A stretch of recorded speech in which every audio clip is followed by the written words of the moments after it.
Ô, CH, ontem eu perguntei para você sobre heróis e vilões, né? O derby é um pródigo para esse tipo de situação. Você falou os do Guarani.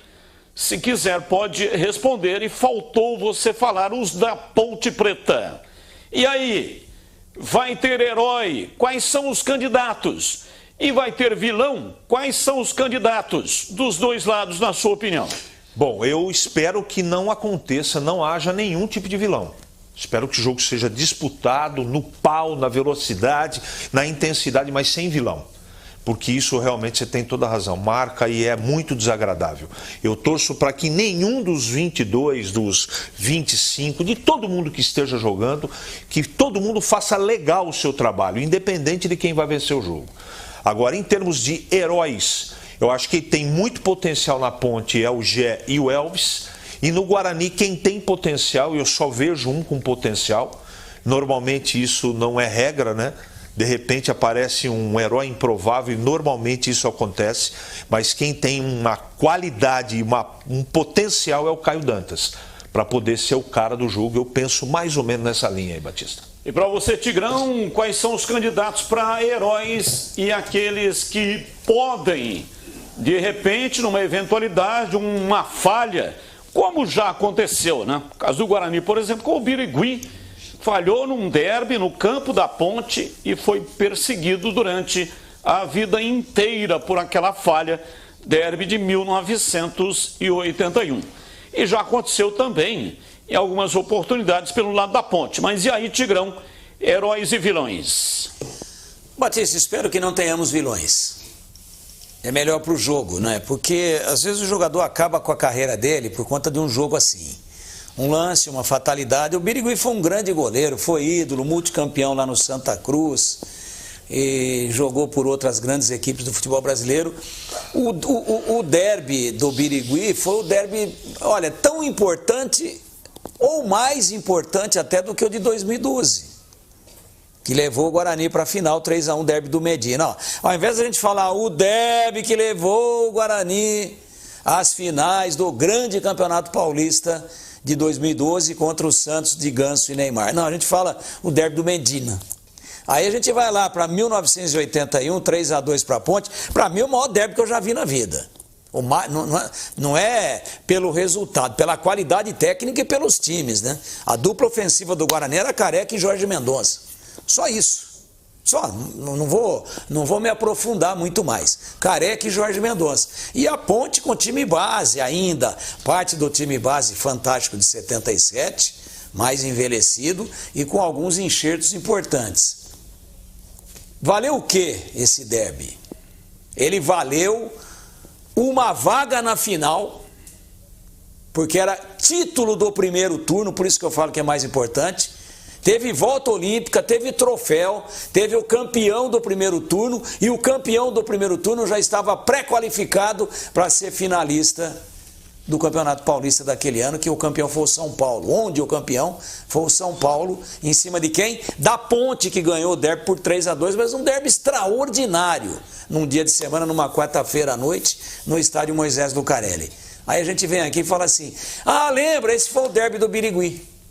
Então, se tiver vilão, o cara fica marcado negativamente para o resto da vida. Se tiver herói, até o próximo derby ninguém lembra mais.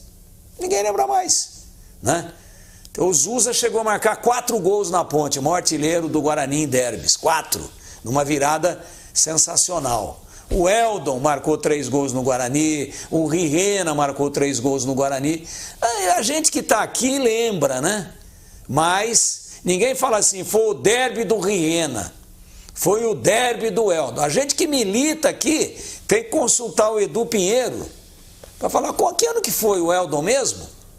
Agora o derby do Birigui foi em 81 e o derby do Medina foi em 2012. Então eu espero que não tenhamos vilões e que tenhamos 22 heróis, mas não vou citar nome de ninguém. Bem, vamos analisar aqui os times, né, que, claro, não estão definidos. Normalmente o treinador já não revela mesmo o time, ainda mais tratando de derby. O Guarani está em Itu, Tá mais escondido do que perna de cobra. Tá trancando lá tudo que é possível. Mas existe uma possibilidade aí do Pintado colocar o time no 4-3-3. Pintado não é muito afeito a esse tipo de situação, né? Você pega os times do Pintado, aí é 4-4-2, 4-5-1, 4-5-1 e tal. Mas pode ser que ele entre aí no 4-3-3. E o Nelsinho Batista tem um sinal de interrogação, acredito eu, na cabeça dele.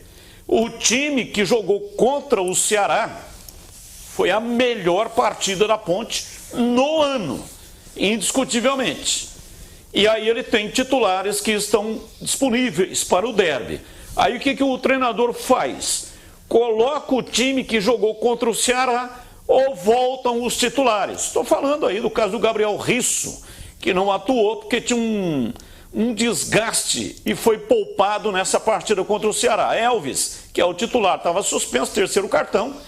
E também o Ramon Carvalho, que teve lá uma desinteria, né? Teve um desconforto estomacal e não foi para o jogo, mas isso aí não é motivo para ele se ausentar do derby. Então é isso que nós temos que debater.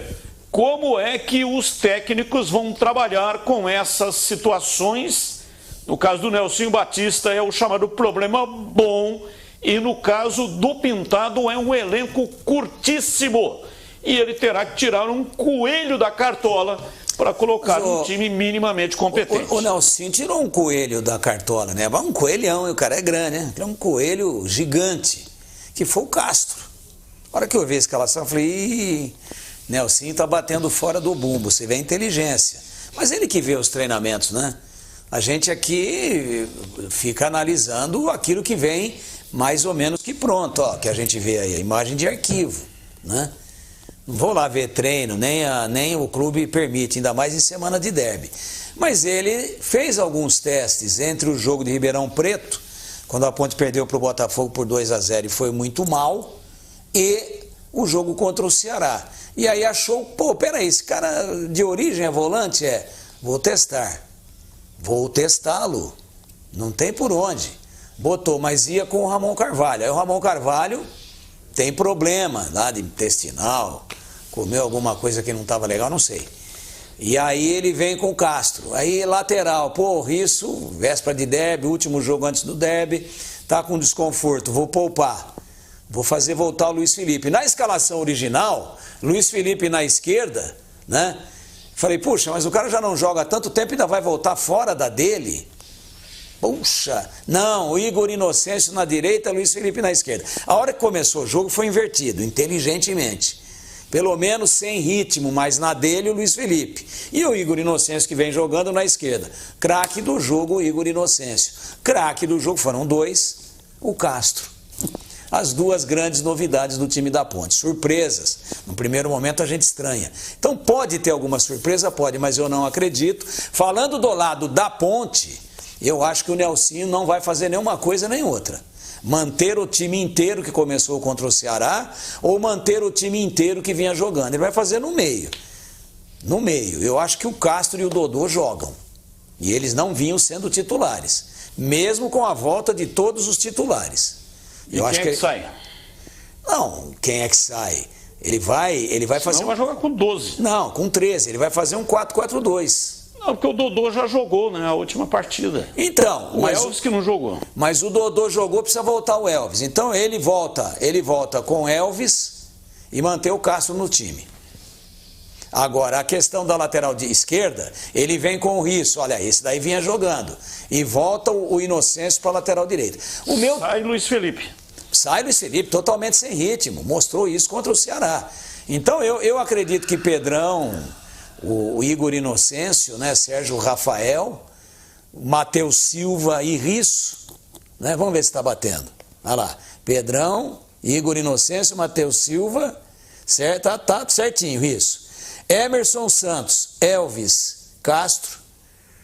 Não, aqui é Dodô, Gé, Iago Dias, ou Dodô, Gé, e Matheus Regis. Eu acho que entre Matheus Regis e Iago Dias, eles sacam um deles e vem com o Dodô. Nesse quadro que está aí. E no Guarani, quer botar o do Guarani, por gentileza, meu diretor predileto.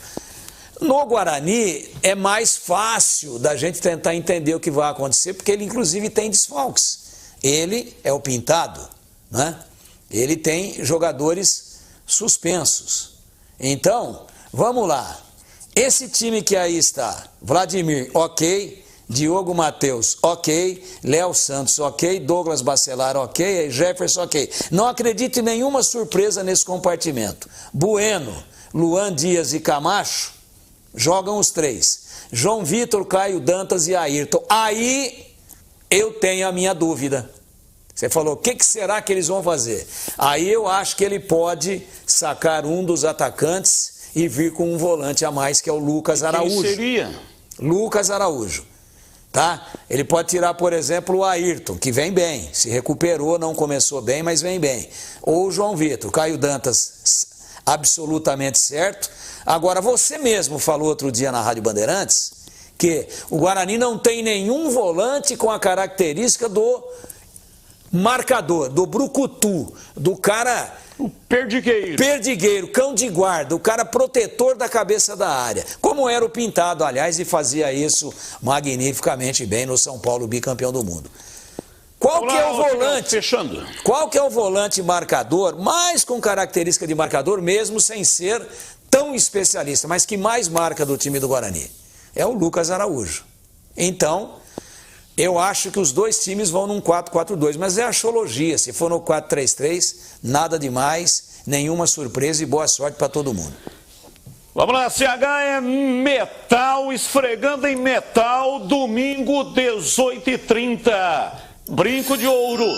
A transmissão da Rádio Bandeirantes começa às 15h30 com Edu Pinheiro.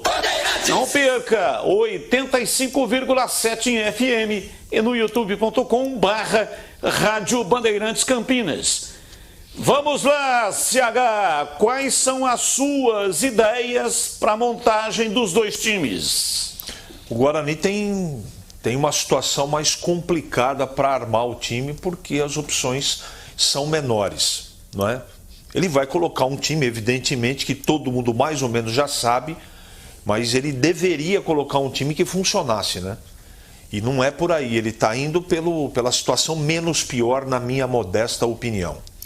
É Diogo Matheus na lateral direito, goleiro Vladimir, a zaga deve ser o Léo e o Bacelar.